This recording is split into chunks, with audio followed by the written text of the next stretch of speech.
sooner or later, I'm either going to come up with an idea for that fabric, or someone is going to need me to upsize something that the fabric will do for that type of project. And this is one of them.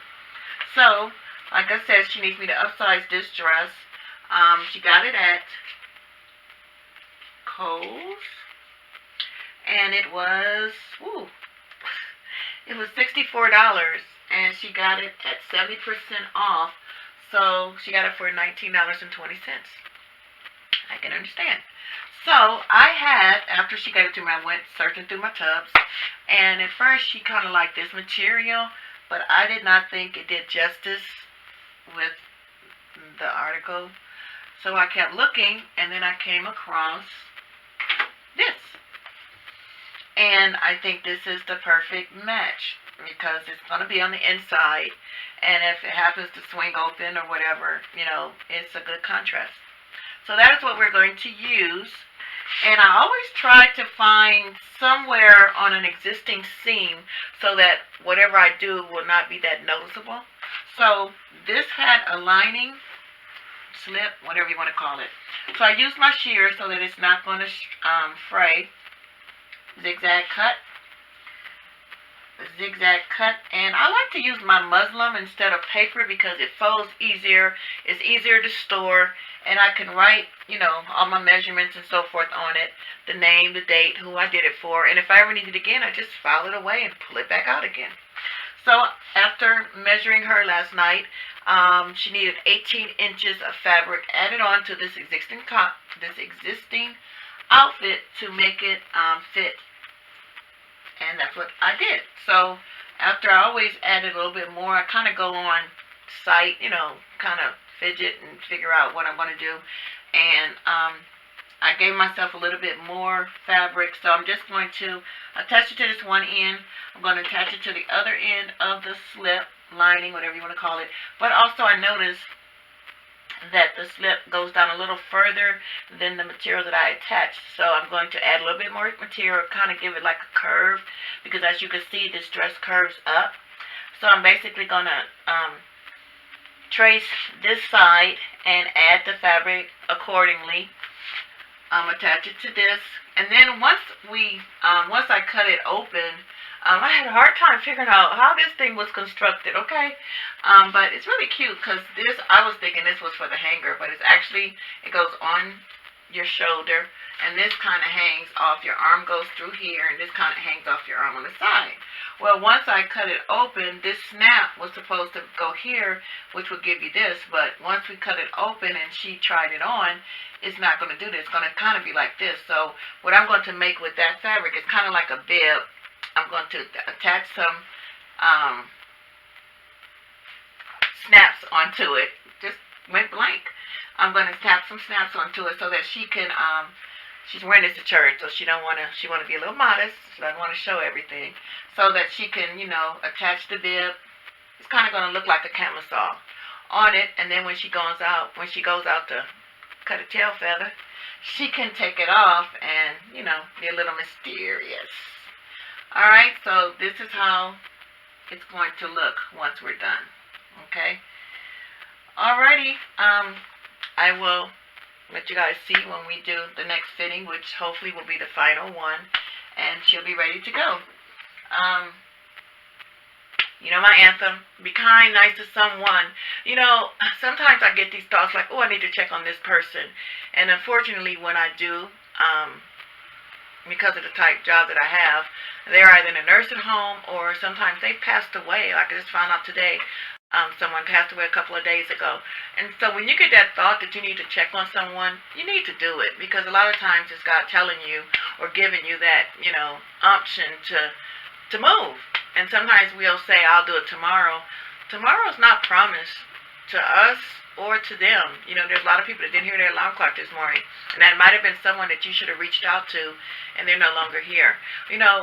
What good are flowers when you're laying in a coffin or when you're no longer here? So when you get that unction or just that feeling that you need to reach out and, just touch bases with someone, do it. Because that feeling that, you're too late, it's not a good feeling. Alright, you guys, have a great one. I will be tuning in soon to show you the reveal of my upsizing. This is Annette with Ripped to Wear by Nettie. Please give me a thumbs up, subscribe, hit the notification. When you do, every time I post something, you will be notified. I don't profess to be a professional. I like going across the street instead of going up the mountain, over the hills, and through the valleys we go, because a lot of times it's not necessary. You can still, cut corners and still make it look professional and still do a good job, and that's what I like to do. Time is of the essence, because a lot of times when I get things, it's at the last minute, so I've got to figure it out. And I'm thankful. I'm grateful. I thank you guys for your support. We are growing slowly but surely, and I wish I had the address of the lady that I reached out to about 4 years ago when I first got this thought, that I wanted to start sewing again and I wanted to post it. And she told me, you're not going to blow up overnight, but you've got to have the patience, be consistent, and you'll get there. And because it was 3 or 4 years ago, I've since got a new laptop. I've lost some addresses, and if you're watching, my name is Annette, and I reached out to you on hotmail.com, AKOLBS1@hotmail. Hopefully you remember me, and I just want to thank you for your words of encouragement and your support. Hey Keenan, this is your auntie. I heard that you're one of my #1 fans. Hi. Alright, you guys, until later, which is going to be soon, I'll be talking to you. Bye. Embellishments, elastic thread, buttons, thrifting. You find a lot of good things that you may not need at the moment, but in time you will need them. So I've already cut out the fabric to the length and the width that I need, and I've also made a crease so that it'll be easier to sew the casing for the elastic. So I've already measured it so that I know that it's going to fit, and I've already I just sometimes like to just draw my line so that everything will be straight, look nice and professional. So I know that this is going to thread through. I'll just attach a small safety pin to it and go ahead with the threading of the elastic so that I can, thread the elastic through. So I am going to, there's no need to do a basting stitch because I know that this is going to fit. So I'm going to go ahead and prepare my casing for my elastic. I thought I would go ahead and do this. I'm also going to go ahead and hem it because I know that the length is correct. So I'm going to go ahead and prepare the casing for the elastic to thread through, and then I'm going to go ahead and hem. It turned out to be 18 inches wide and 7.2 inches long. And so, like I said, I'm going to go ahead and prepare this for the elastic, and then I'm going to go ahead and hem it, and then I'm going to attach it to the hemming, to the lining or the slip, potato.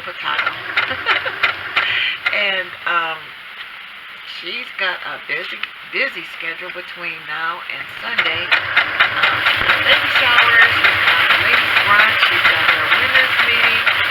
So we have decided to get together to the car room to start work at 4:30. And today, let me see, I had 3 alarms. I call them repeat offenders. I tell them all the time, if you're taking a shower, a steam shower, do one of the 2 things. Either take it, you live alone, so why do you have to close the door? Either take it with the door open or close the door until the steam dissipates. Do not open the door right after getting off the shower, because what's going to happen? The alarm is going to go off. Do they listen? No. So what do they become? Repeat offenders. And it's always like, oh, Miss Nette, I did it again. Did what again? What did you tell me to do when I take a shower? It's just like, you know what? Sometimes you have to just laugh because it's your job, so you really can't get mad. Alright, we have completed the casing for the elastic. I'm going to find a small safety pin and I'm going to thread this through. And then on to the next task. You want to cut all your thread. And I'll probably end up cutting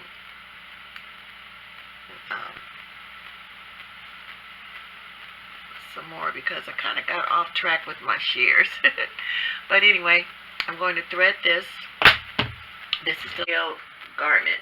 Hope you guys are having a great day. Again, happy Mother's Day to all of you out there. I'm not a mother, but I've been told by a lot of my seniors and elders that, hey, you've had some part to play in some kids' life. I'm a Sunday school teacher. I used to work at a daycare, so I get it. I am. And I've got a lot of nieces and nephews that I just love to death. So I hope you guys have a great, great, great, great Mother's Day. And until it's time to be on to the next, I will talk to you guys soon. Have a great one, and I will see you later.